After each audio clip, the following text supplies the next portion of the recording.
Hi all, ಇದು Friday mini vlog. ಇನ್ನು ಇವತ್ತಿನ ವಿಡಿಯೋನ ನಾನು ಮಧ್ಯಾಹ್ನದಿಂದ ಶುರು ಮಾಡ್ತಾ ಇದ್ದೀನಿ. ಮಧ್ಯಾಹ್ನ ನಾವು ರಿಫ್ರೆಶ್ಮೆಂಟ್ಗೆ ಅಂತ ಸ್ವಲ್ಪ ಓಟ್ ಮೀಲ್ ತಿನ್ಕೊಂಡಿದ್ದೆ. ಇನ್ನು ಇವತ್ತು ನಾನು ಹೊರಗಡೆ ಬಂದಿದ್ದೆ. ಗೊರಗುಂಟೆಪಾಳ್ಯದಲ್ಲಿ ಒಂದು ಟೆಂಪಲ್ಗೆ ಹೋಗ್ಬೇಕಾಗಿತ್ತು. ಅದರಿಂದ ನಾನು ಗೊರಗುಂಟೆಪಾಳ್ಯಗೆ ಬಂದಿದ್ದೆ.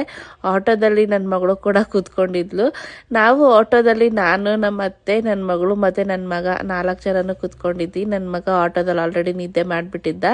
ಇನ್ನು ಇದನ್ನ ಸಪ್ಲಮ್ಮ ಟೆಂಪಲ್ ಅಂತ ಹೇಳಿ ಕರೀತಾರೆ. ಇದಕ್ಕೆ ದೇವಸ್ಥಾನ ಯಾವುದು ಕಟ್ಟಿಲ್ಲ, ಪುಟ್ಟ ಗುಡಿ ಇದು.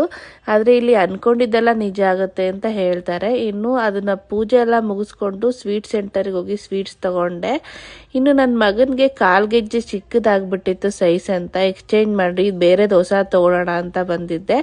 ಇನ್ನು ಅವನಿಗೆ ನಾನು ಈ ಬೆಳ್ಳಿ ಕಾಲ್ ಚೈನ್ ತಗೊಂಡು ಅವನ ಕಾಲಿಗೆ ಅಲ್ಲೇ ಹಾಕಿಸ್ಕೊಂಡೆ. ಇದು ಇವತ್ತಿನ ವ್ಲಾಗ್ ಆಗಿರುತ್ತೆ. Thank you so much for watching. See you in the next video.